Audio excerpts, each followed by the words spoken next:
Olá, grande noite para você que acompanha o Gazeta Esportiva. Hoje é dia de ver tudo sobre as vitórias de Santos, São Paulo e Corinthians no Campeonato Brasileiro. Você também vai saber as últimas informações do Palmeiras. E daqui a pouquinho com Osmar Garrafa e o Miller, o programa tá imperdível. Fique com a gente.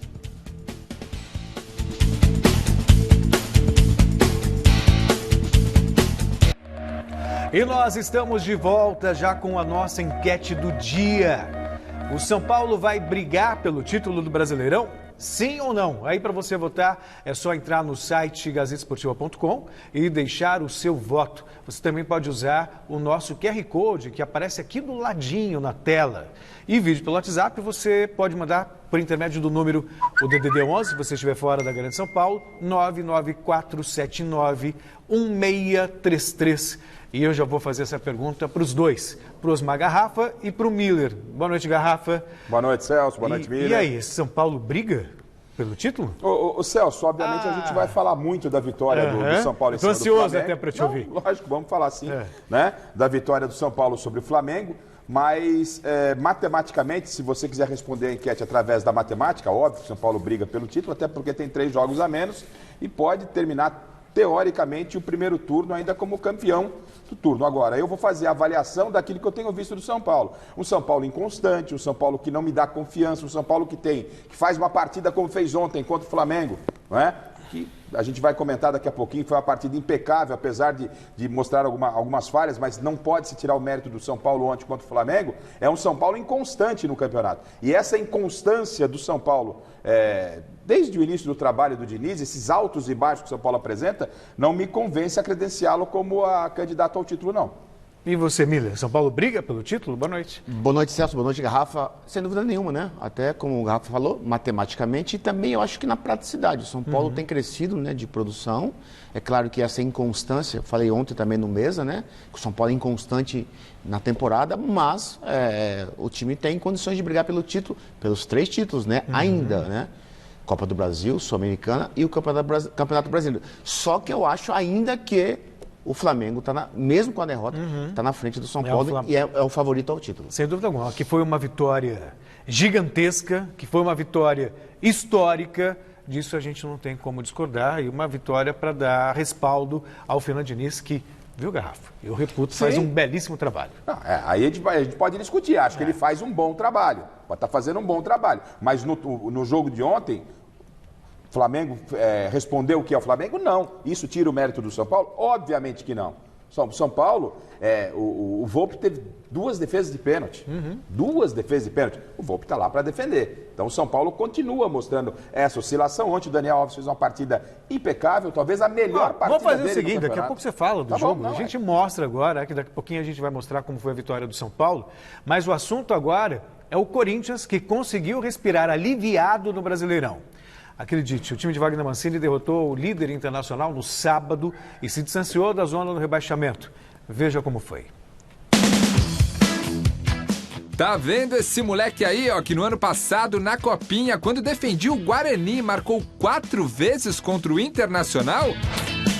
É o mesmo que na noite deste sábado, agora no profissional e pelo Corinthians, recebeu esse abraço de Wagner Mancini após a partida? Matheus Davó, 21 anos e titular pela primeira vez, foi a aposta do treinador para encarar adivinha quem? O Inter.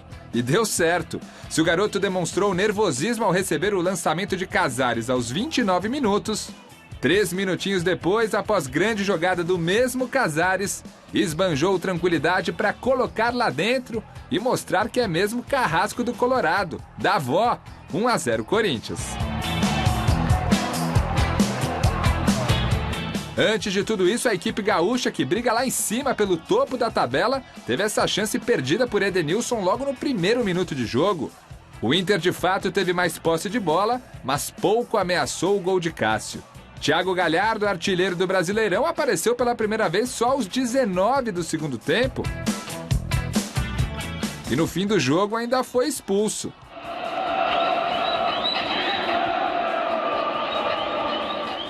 O Timão, que lá na frente ainda teve esse gol de Luan anulado por falta em Marcelo Lomba. Lá atrás, segurou o importante resultado diante do Internacional. 1-0, placar final.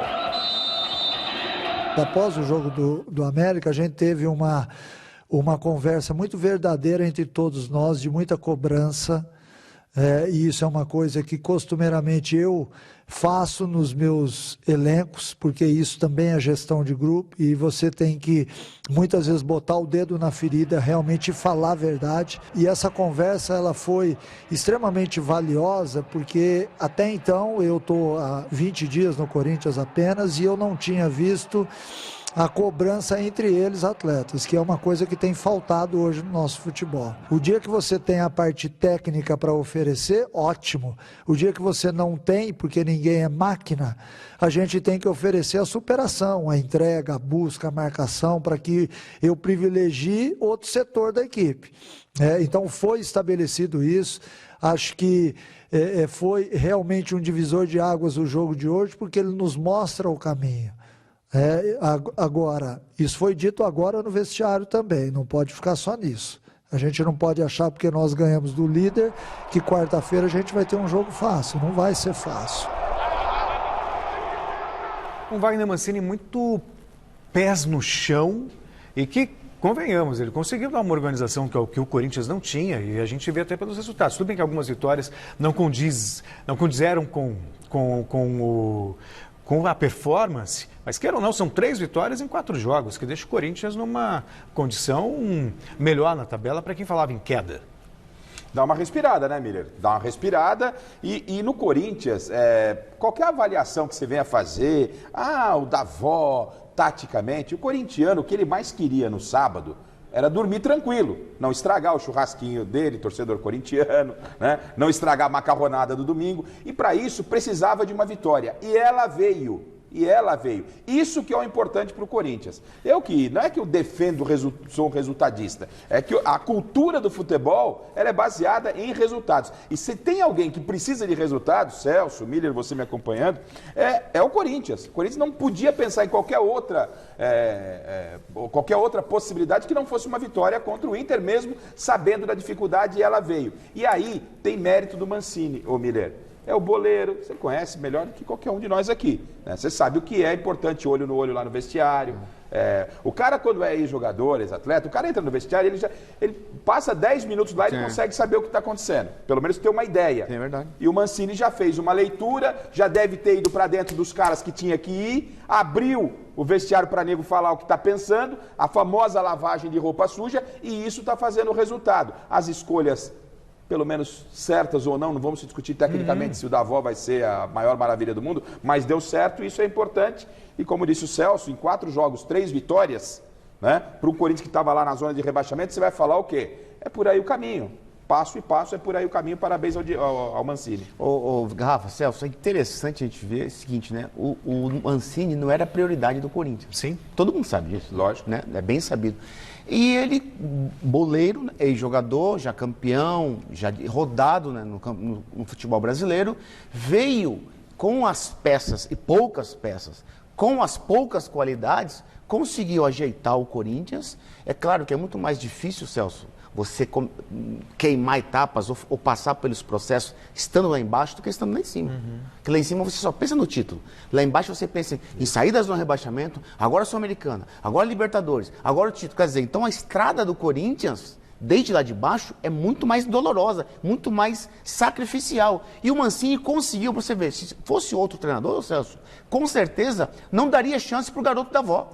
Não daria, até porque ele está lá esse ano todo. Quem deu chance para ele, Rafa? O Thiago Nunes deu chance para ele? Não. O Coelho só nem lembrava dele. Exatamente. Então isso que eu acho legal, que o Mancini viu no dia a dia o potencial do jogador e falou assim, olha, como eu não tenho nada de qualidade, esse garoto está dando um toque de qualidade, eu vou colocar lá. No mínimo, com vontade, esse cara vai entrar. Deu confiança, né, pro garoto. Lógico. E o garoto lá, com toda a confiança, fez o gol da vitória. Ele já tinha testado, né, Mantuan com um falso 9, o Mantuan se machucou.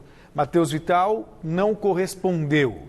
Jô machucado, Bocelli fora de jogo. Eu achei bacana isso. Você sabe uma coisa interessante que eu estou pensando aqui? As coisas vêm na hora, assim. O Davó é um atacante, você pode ver, não é um atacante de área. Foi um gol difícil, hein? É um atacante que chega na área. Ele é um atacante que ele fica invisível pro adversário. para os zagueiros adversários.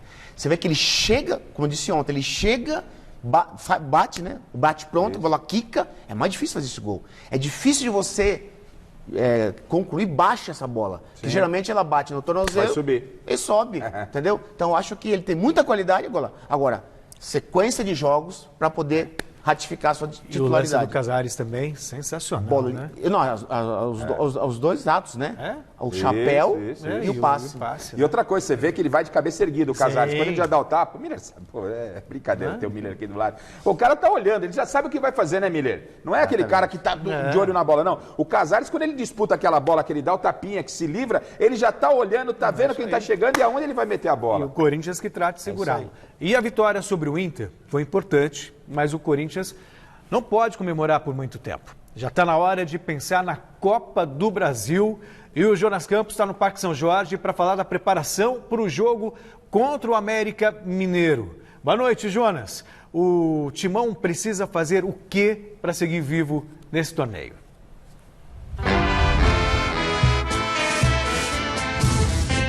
Fala, Celso, grande noite a você, ao Garrafa, ao Miller, todo mundo que acompanha o nosso Gazeta Esportiva.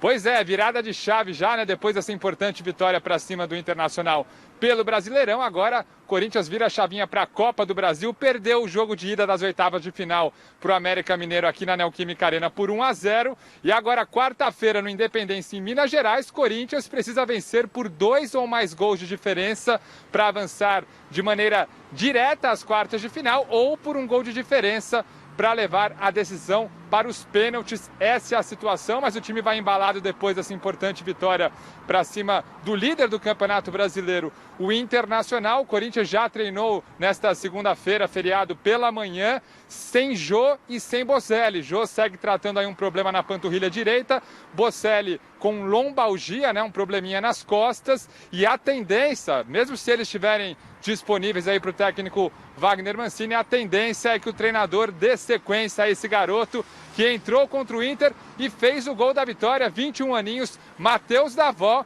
Mancini pretende sim, como o Miller falou, é bastante importante dar sequência a esse jogador, e ele deixou isso bem claro na entrevista coletiva pós-vitória para cima do Internacional. Olha só.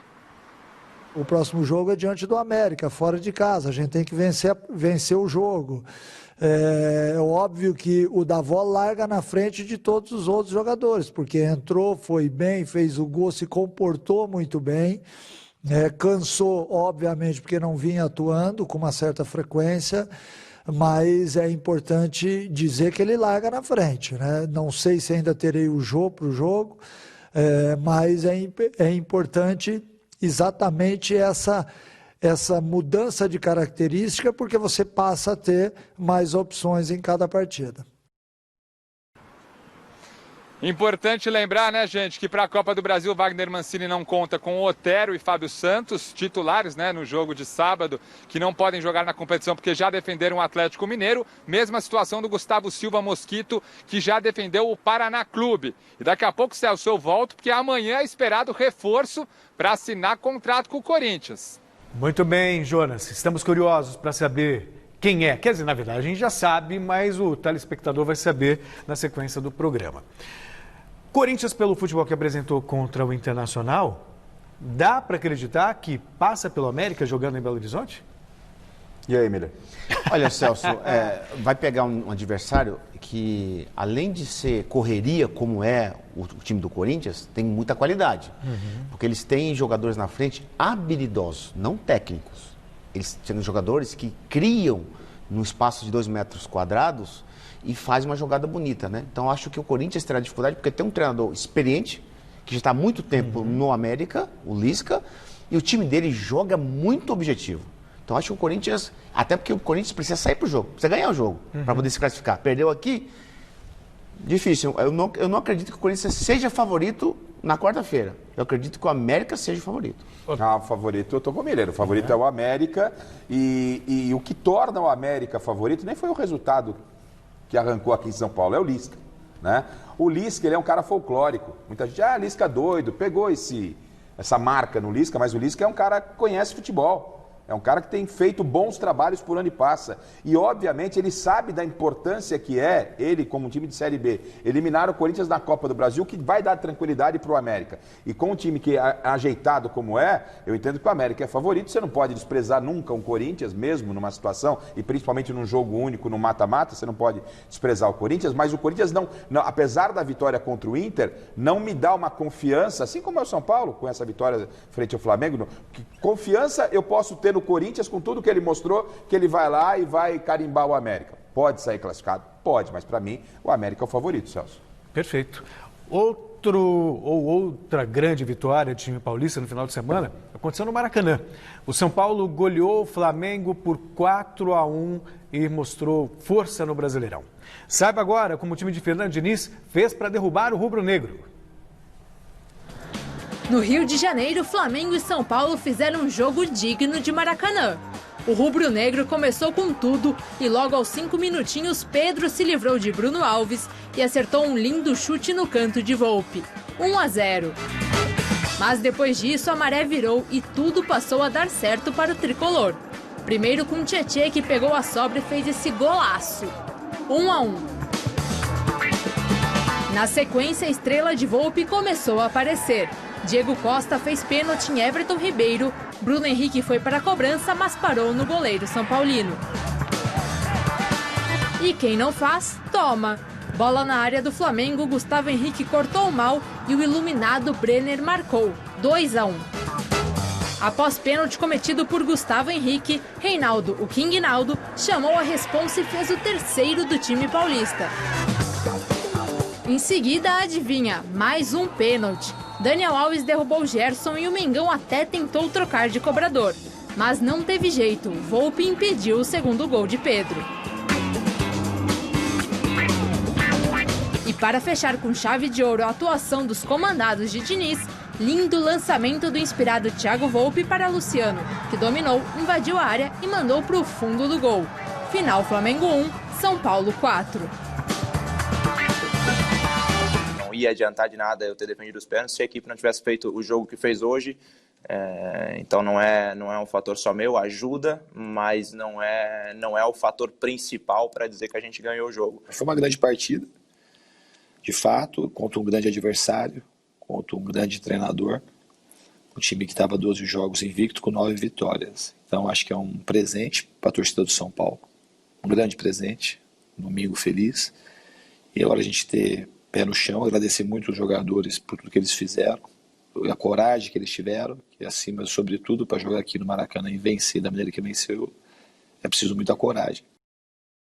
Eu gostaria de destacar algumas coisas, fiquem à vontade para repercutir ou não. Primeiro, o que o Fernando Diniz falou de coragem, eu acho que ele foi muito feliz na declaração. São Paulo jogou com coragem, ele encarou o Flamengo, marcando saída de bola, com todo o time no campo de ataque, buscando o jogo. O Volpi, que é tão criticado, teve uma performance memorável com as 2 defesas de pênaltis, mais assistência para o 4º gol.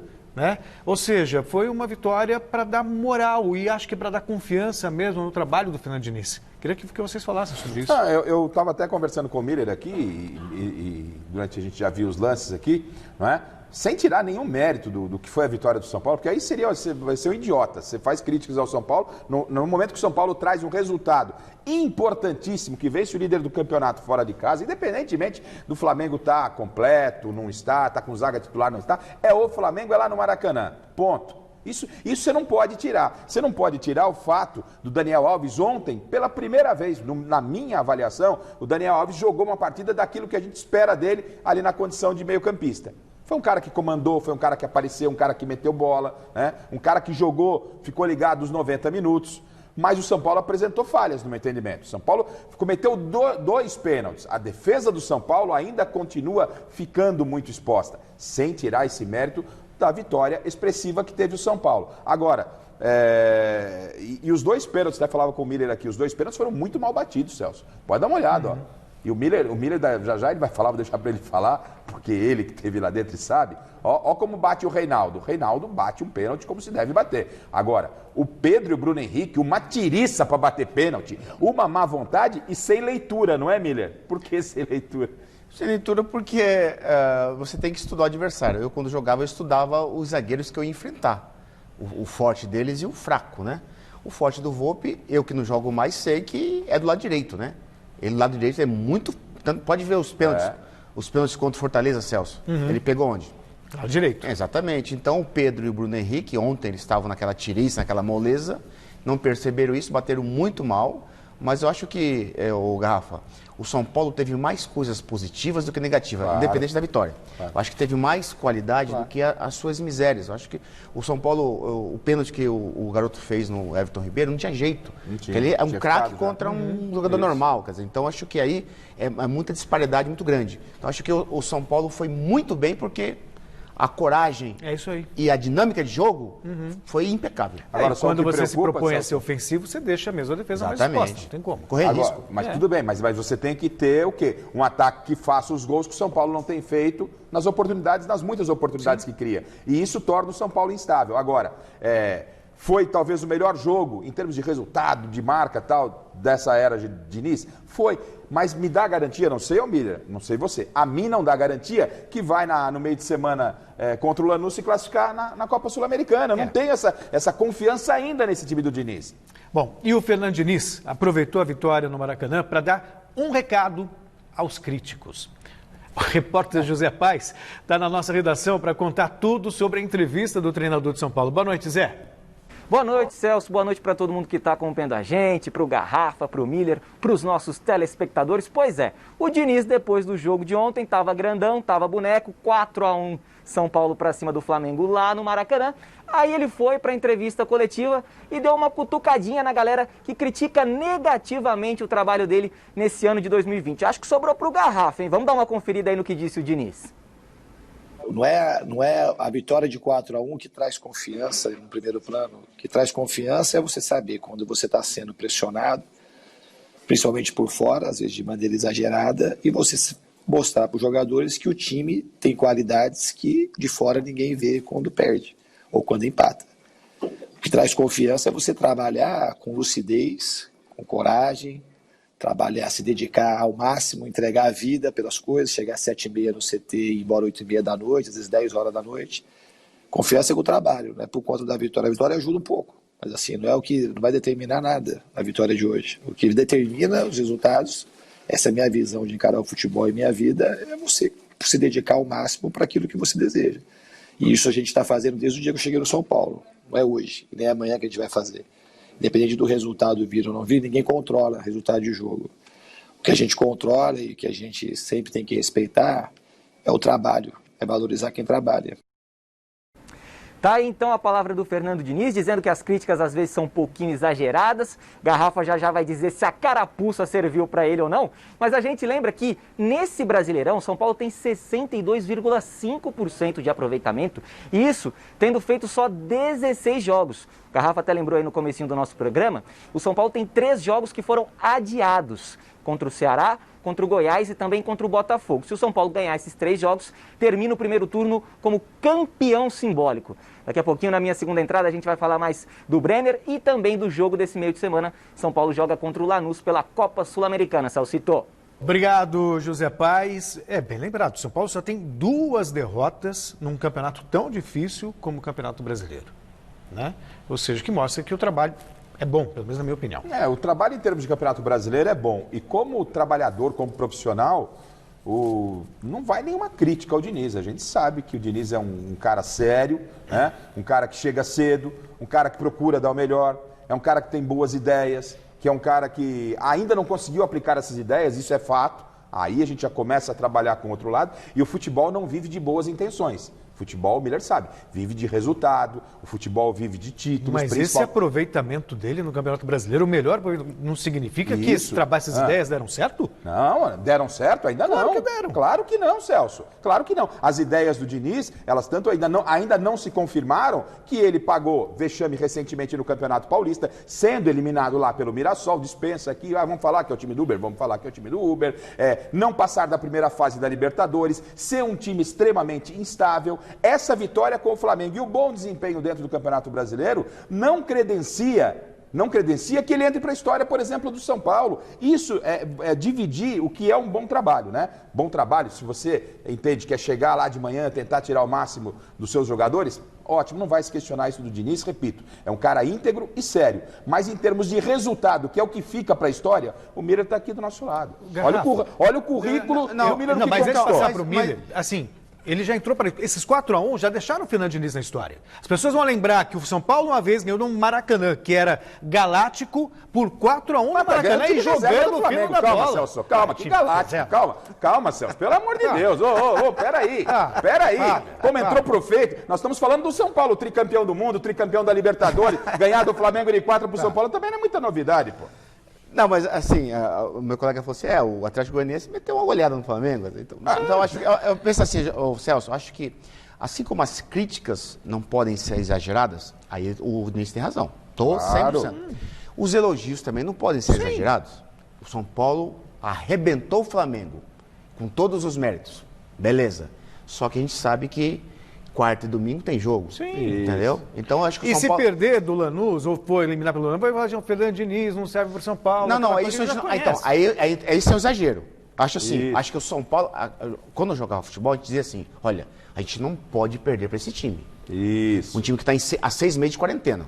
Isso. Acho que o São Paulo tem que meter uma goleada no Lanús, até porque o time é ruim demais. Esse é o patamar, essa é a cobrança do São Paulo. Mas o atacante tem 40 anos, Miller. Essa é a dificuldade que o São Paulo tem. O São Paulo, quando joga contra o Flamengo, Grêmio, Inter, o Atlético que deixa jogar. O São Paulo joga bem por quê? Encontra espaço. Quem não quer espaço para jogar? E o time do São Paulo é bom. Claro. Agora, com esses times ruins, é aquilo que eu falei ontem, o São Paulo tem dificuldade porque não sabe transpor, não tem profundidade, ultrapassar a fortaleza defensiva. O Santos também se deu bem na rodada. O time do técnico Cuca venceu ontem o Bahia na Vila Belmiro e se firmou no G6 do Brasileirão.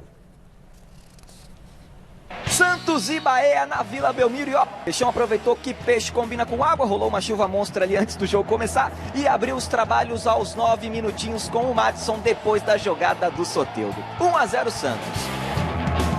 O empate do Bahia só não veio na sequência porque esse domingo, para quem não sabe e para quem sabe também, era dia de todos os santos. E o João Paulo, goleirão do Santos, revelado no clube, fez esse milagre divino no rebote do Gilberto. Santo de casa faz milagre sim, gente. Só que quem acabou abençoado com mais um foi o Santos mesmo. Marinho encheu o pé canhoto, sentou o reio e fez 2-0 Peixão. O jogo estava mais movimentado que grupo de família no WhatsApp, depois de um bom dia qualquer. Daniel pegou de primeira e diminuiu o placar para o Bahia, 2-1. E quando eu disse que o rolê estava movimentado na Vila, colega, pode acreditar que estava mesmo. Jobson, o filho do trabalho, honrou o nome que tem, fez da hora o trabalho dele e ainda contou com uma mãozinha do Douglas. Quer dizer, não contou com a mãozinha do Douglas. 3-1 Santos. O Jobson quase retribuiu o favor do Douglas, marcando um golzinho contra de cabeça, mas a trave salvou a pele do Job. O João Paulo, no segundo tempo, também precisou de uma ajudinha para não tomar aquele esculacho da galera santista. Final, Santos 3, Bahia 1. A vitória desse domingo faz com que o Santos chegue aos 30 pontos na tabela de classificação do Campeonato Brasileiro. Agora, a equipe do técnico Cuca entra mais uma vez na briga por uma vaga no G4 do torneio. Hoje era um jogo que encerrava para nós o turno, nós virando o turno com 30 pontos e entre os 6 primeiros eu acho que é muito bom o resultado geral. Dentro de todas as dificuldades que a gente viveu e vive aqui em Santos. A gente não precisa falar das dificuldades que a gente tem, mesmo assim esses jogadores estão dando um retorno, uma resposta muito positiva dentro do campo. Olha, a gente falou de coragem do Fernando Diniz, essa coragem do Cuca também está deixando o Santos numa situação que acho que é a zona do Santos mesmo. Ali entre sexto, sétimo, é onde o Santos vai brigar. Ô Celso, mas o que você está falando aí, só vou pegar um gancho, assim, quando fala-se de coragem, de confiança, acho que todo time tem que ter, todo time. Agora, a do Santos, ela ultrapassa a coragem, a confiança. Por quê? A lógica, né? O salário atrasado, os problemas que o clube vive extracampo não refletem nada dentro de campo. A própria qualidade do elenco? Exatamente. O time do Santos, em relação ao ano passado, é fraco. Só permaneceu com os 2 atacantes, Soteldo e o Marinho, que faz a diferença. Estão fazendo, continuando fazendo a diferença. O Marinho praticamente, acho que é o artilheiro do Santos. E quase todos o Cuca gerenciando bem essa Exatamente, quase todos os jogos, Rafa, o Marinho faz gol. Então acho que o Cuca tem, claro, todos os méritos, porque ele ajeitou o time do Santos, né? Então acho que esse time, sim, a gente pode dizer, olha, eles estão além da coragem e além da confiança. Porque o salário, o presidente ontem mesmo falou, não falou? Sim. Que o Pérez, afastado, disse, ó, o Soteldo tem duas prestações de salário atrasado. Aliás, a gente vai até mostrar um pedacinho do Pérez. Posso mostrar já, inclusive? A situação do Santos dentro de campo pode até estar tranquila, né? Como falou o Miller, como falou também o Garrafa. Mas nos bastidores o clima continua muito quente. O Mesa Redonda recebeu ontem o presidente afastado, José Carlos Pérez, que não poupou críticas ao atual mandatário do Peixe, Orlando Rolo. Você vai ver agora os principais trechos da entrevista exclusiva. O senhor foi vítima de uma armação, presidente? Olha, eu não tenho a menor dúvida. Eles analisaram, e é isso, o afastamento alegado pelo balanço 2019. Esse balanço, ele não teve crime, não teve culpa. Eu acho que foi uma vingança política, apenas isso. Infelizmente, o Santos vive uma divisão muito grande, né? Para você ter uma ideia, tem 16 grupos dentro do CD e 10 candidatos. Dos 10 candidatos, só um é fora, não está no Conselho Deliberativo. Eu acho que um presidente precisa ter postura. Primeira coisa é não expor, é ir atrás da solução. Já que ele é tão competente, tem que ir atrás da solução. Me substituiu temporariamente, mas está com uma postura que não é das melhores, eu lamento muito, mas faz parte do caráter dele. Né? Todo mundo conhece em Santos, então não preciso falar e nem analisar esse sujeito. Mas, ao invés de entrar, trabalhar e fazer um bom trabalho, vai toda hora na televisão, parece uma rainha da Inglaterra, fica toda hora dando entrevista.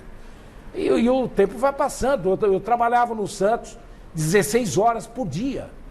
16 horas já não dava. Imagina você ficar dando entrevista toda hora, com certeza absoluta, você não vai render no trabalho. Pérez que foi muito questionado ontem no Mesa sobre várias questões no Santos. Inclusive a pergunta que você fez foi aquela pergunta crucial. Você foi muito bem naquela pergunta. E ele meio que titubeou na resposta, você viu, né? Sobre as dívidas, né? Exatamente. Porque o Pérez é aspecto político, né? A gente nem gosta, às vezes, de entrar muito e a gente não vive a política do Santos. Mas, num primeiro momento, à distância, o que a gente percebe?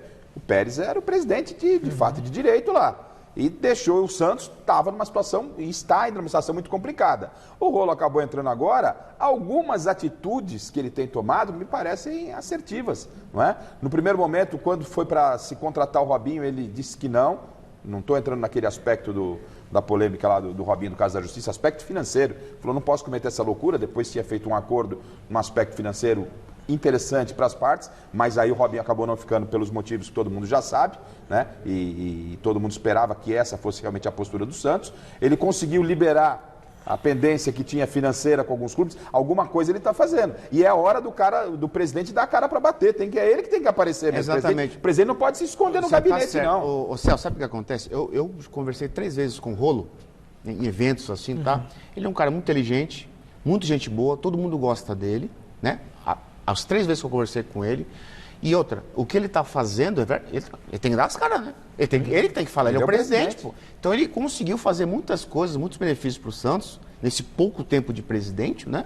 E que, como você, vai de encontro na tua pergunta. O Santos, durante todo esse tempo, ficou devendo, ia chupato. E podia ter negociado, tentado um acordo. A FIFA puniu o Santos por quê? Por falta de pagamento. Aquela história, né? Falta de um acordo. Olha, eu devo, mas eu vou pagar. Não posso agora. O que a gente pode fazer? Claro. Né? Que jeito a gente pode dar nisso? Faltou, realmente. Vamos para os recados do WhatsApp? Roda aí. Eu sou o Cristiano Guarujá. Eu acho que pode brigar se ele parar de oscilar. Ele pode brigar pelo título. Vai, Corinthians! Boa noite aí, pessoal do Gazeta Esportiva. Meu nome é Alexandre, aqui da Zona Sul. São Paulo vivíssimo no campeonato. Briga pelo título sim. Abraço, Miller. Boa noite, Celso. Salve, Garrafa. Miller, Antônio Scott, de Santo André, corintiano. E na minha opinião, São Paulo briga, sim senhor, pelo título do Brasileirão. Abraço! Abraço, que seja assim, diz o São Paulino.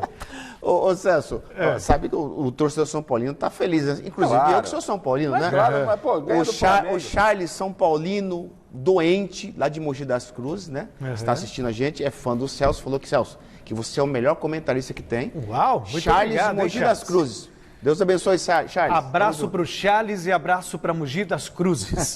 Né? A vitória do sábado não é a única razão da felicidade da torcida do Corinthians. O Timão já tem tudo acertado com o zagueiro Gemerson. O Jonas Campos volta agora diretamente do Parque São Jorge para falar sobre o reforço. O que está faltando para o anúncio oficial, meu querido Jonas? Esse conheço.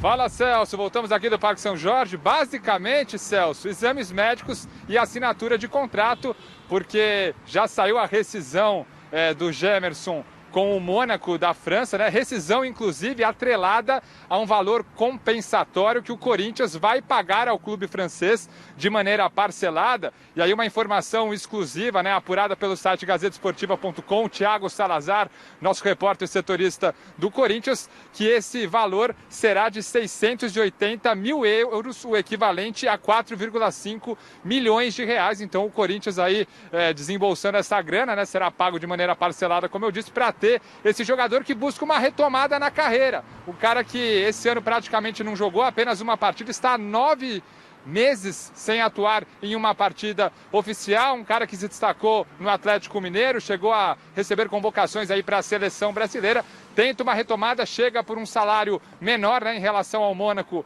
para receber aqui no Corinthians e é esperado na capital paulista nesta terça-feira. Para isso que eu te falei, exames médicos e assinatura de contrato e para reforçar um setor bastante carente do elenco corintiano, que hoje tem o Gil, o Marlon, o Bruno Mendes, o zagueiro da base, Raul Gustavo, subiu hoje para treinar com o profissional depois de se recuperar de lesão. Então o Gemerson é muito bem-vindo para o setor e para o Coringão para o restante da temporada. Um contrato provavelmente até o meio de 2021 e depois as partes podem prolongar ou não esse acordo futuramente. Celso. Muito bem, Jonas, obrigado pelas informações. Duas questões, né? O Gemerson é bom zagueiro, foi de seleção, apesar de não jogar há tanto tempo. E o valor é um valor baixo para um zagueiro. Olha, Celso... 4 milhões e meio de reais. Celso, Garrafa... Isso dá menos de $1 milhão. Exatamente. O torcedor corintiano pode vibrar com essa contratação. Valor baixo. Se não me falha a memória, e ó, que eu tenho boa memória, hein? Me parece que foi o Levir Coupe que lançou ele no Atlético Mineiro. Esse moleque joga muita bola. Ele é novo também, né, Rafa? Sim. Ele tem uma recuperação muito boa, porque a intensidade, hoje se usa muito essa palavra, a intensidade dele é muito... Ô, Celso, esse é um grande zagueiro. Eu não sabia que ele estava no Mônaco, hein? Não sabia. Eu achava que ele estava no Atlético ainda. Mas ele é um grande zagueiro. O Corinthians fez uma grande contratação. Como está muito tempo parado na Garrafa, eu não sei se ele vai jogar no nível que ele jogava no Atlético. Mas do jeito que está o Corinthians, Miller, um jogador dessa qualidade, você não pode abrir mão, né, nessa forma que foi feito o negócio. Como você falou, é pouco, hein? 600 mil, então, pouco, hein? Então vem ali com o Gil, a zaga do Corinthians, a tendência é que cresça muito. E esse valor apurado, 600 mil euros, 4 milhões e meio de reais, é exclusividade do site gazetesportiva.com. Então é bom a gente deixar bem claro que isso é uma exclusividade, o que mostra que é um excelente negócio para o Corinthians. Quando a coisa é ruim, a gente fala. Quando a coisa é boa, a gente também fala. Voltamos para a nossa redação para falar com o José Paes sobre um jogador que está brilhando no São Paulo. Aliás, como está brilhando. Zé, explica um pouco para a gente sobre a grande fase do Brenner com a camisa do Tricolor. Pois é, Celcinho, dos 14 gols que o Brenner marcou em 2020 com a camisa do São Paulo, 13 foram de primeira. Apenas um ele precisou dominar, justamente aquele gol lá contra o Fortaleza na partida de volta no Morumbi pela Copa do Brasil. Os outros, todos de primeira. E claro, ontem ele marcou mais um gol com a camisa do São Paulo, na vitória por 4-1 diante do Flamengo no Maracanã. E aí o técnico Fernando Diniz foi para a entrevista coletiva e foi só elogios para o garoto Brenner. Vamos conferir. O jogador é uma pessoa e o jogador precisa de carinho, precisa de atenção, precisa de afeto, precisa de muita coisa. O Brenner, o futebol está mudando, o jeito dele vê o mundo, não é o jeito dele ver o jogo de futebol. Então ele é um cara hoje muito mais participativo, um cara muito mais solidário, e no time do jeito que a gente se propõe a jogar, quando as pessoas começam a ter esse tipo de comportamento, elas acabam sendo premiadas. E o talento dele é inegável, a capacidade que ele tem de fazer o gol, o carisma do gol que ele tem, ele está nos ajudando muito, mas não é só isso. Você pegar uma câmera e ver o tanto que o Brenner corre hoje, pegar os dados de GPS, que essas são coisas importantes para falar e para as pessoas também mensurarem. Então, tanto ele quanto o Luciano. A gente precisa de todo mundo marcando para que a gente consiga defender bem.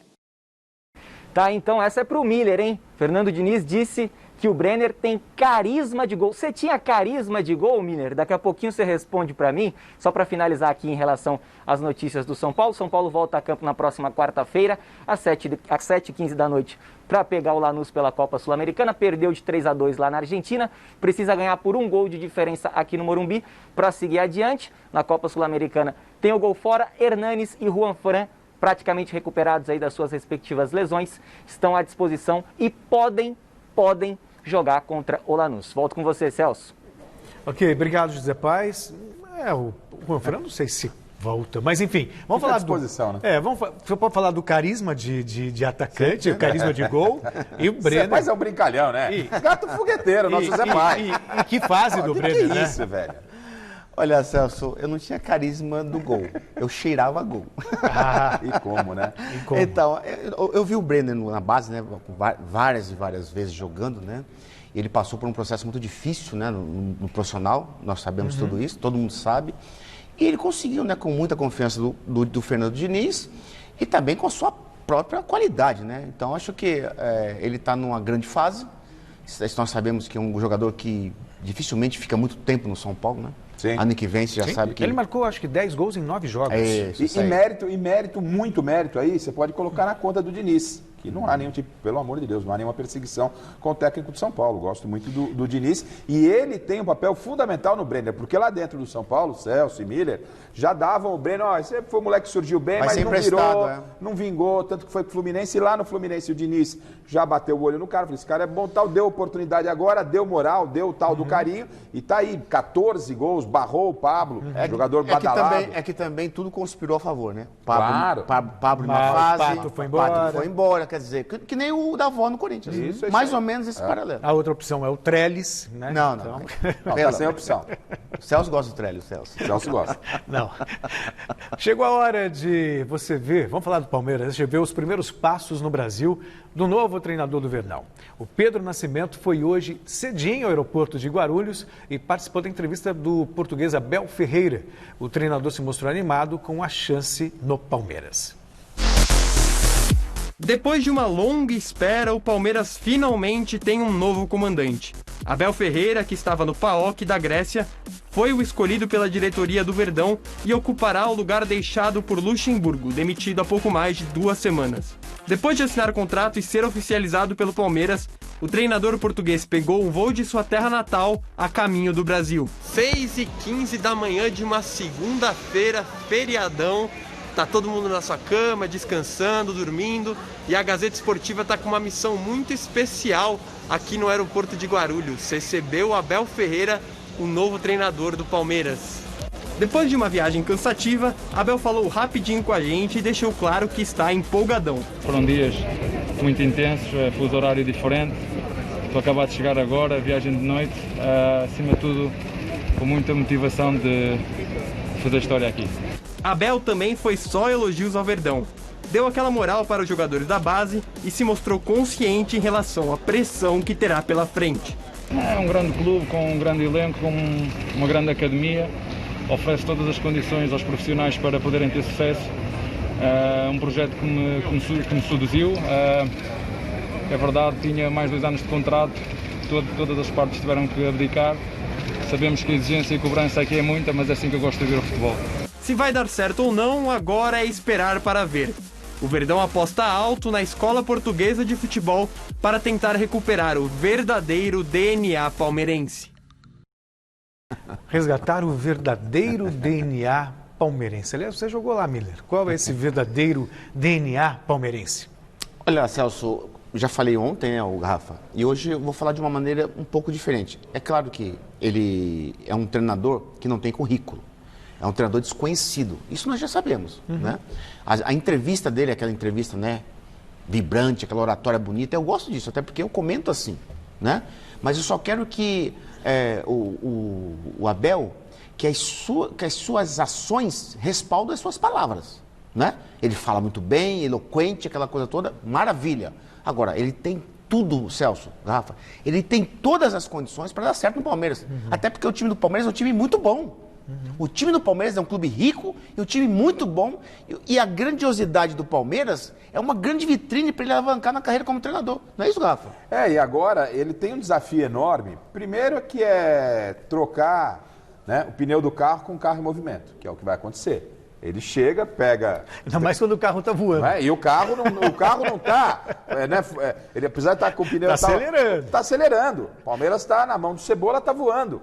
E aí, vocês conhecem o Miller mais do que ninguém, porque jogou lá no Palmeiras e a gente que cobre e sabe da história do Palmeiras, o que é a cobrança do Palmeiras. Então, o Cebola pegou a bucha lá da saída do Vanderlei, torcida pressionando, pôs a casa em ordem e vem o português. Então, o português, ele já não vem mais para substituir o Luxemburgo. Ele vem para substituir o Cebola que está fazendo um bom trabalho. E a pressão vai ser grande. Vai ser grande. Mas eu acho que ele tem maior possibilidade de dar certo porque o time é bom. Sim. Então para inserir as ideias dele no time, é muito mais fácil, Rafa, né, Celso? Porque o time está certinho, está ganhando com o Cebola vários jogos, quer dizer, então ele vai chegar, vai ver qualidade de todos os lados, e ele vai olhar para trás e vai ver peça de reposição. A altura, jogadores que estão acomodados ali, os 3 meias, principalmente, que quase não jogam, Lucas Lima, Rafael Veiga e o Scarpa, quer dizer, quando chega um treinador novo, Rafa, você sabe disso, Celso? Os jogadores que não estão jogando, no coletivo o baguzinho voa abaixo. Claro. A receita, Celso, me parece que ela é simples para esse início de trabalho. Não mexer ou mexer o mínimo possível nesse Palmeiras do Cebola. Né? Vai implantar suas ideias? É óbvio, ele chegou para ser o técnico do Palmeiras. Mas não, se começar a inventar muito, pode ser complicado. Que eu me lembro de um episódio que eu acho bom a gente resgatar, em 2009. Palmeiras liderando com o Jorginho, interino. Sim. Aí veio o Muricy Ramalho com toda pompa e circunstância. Tinha 9 pontos à frente. Sim, e aí o Palmeiras caiu para quinto, acho que nem foi para Libertadores naquele ano. Todo mundo dava praticamente o Palmeiras como campeão. O Grêmio ultrapassou o Palmeiras também naquela oportunidade. Né? Então isso vem exatamente daquilo que a gente está pensando aqui. Se mexe o menos possível. Né? Não adianta você dar uma mexida traumática na equipe, você pode desandar o caldo.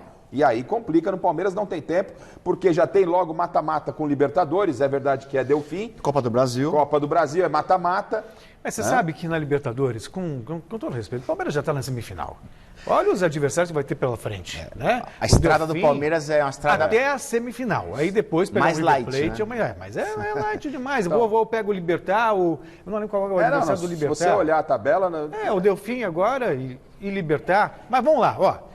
Falando de Palmeiras, já com Abel Ferreira nas tribunas, o Verdão entrou em campo agora há pouco contra o Atlético Mineiro. E o repórter Alexandre Silvestre está no Allianz Parque e traz todas as informações sobre esse jogo contra o time do Jorge Sampaoli. Boa noite, Silvestre. Terminou a partida aí? Claro que terminou, né? Para a gente poder te mostrar.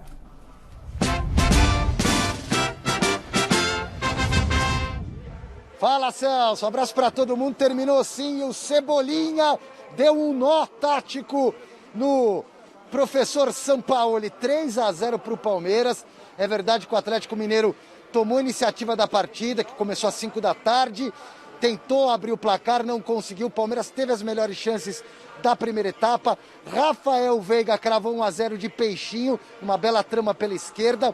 No segundo tempo, aí o Sampaoli partiu para dentro, como a gente já conhece, para buscar o empate de qualquer jeito.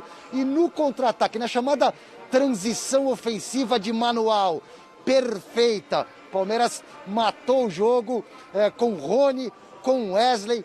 3-0, o Verdão dá uma subida na tabela, o Galo continua caindo e tivemos hoje aqui o pé quente, Abel Ferreira, o professor, num camarote abaixo desse segmento, desse setor que eu estou do Allianz Parque, acompanhando tudo de perto. Abel Ferreira, que amanhã treina o time na academia e quinta-feira aqui mesmo será o treinador no banco de reservas para o jogo da volta da Copa do Brasil do Palmeiras contra o Bragantino.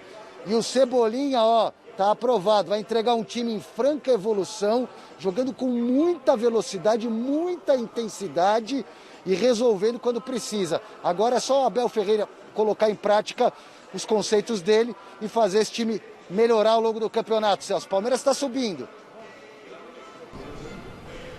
Bom, então vamos lá rapidinho, né? Olha o time do São Paulo, Celso, você gosta até... Esse é o São Paulo, né? É sempre exposto, aquilo que nós, mas ele, o São Paulo é o seguinte, ou ele perde, ou ele ganha. Mas ele é um treinador que é pró-ataque, total. E outra que me chama a atenção, né? O Luxemburgo falava que esse time não podia jogar ofensivamente. Olha o que está jogando.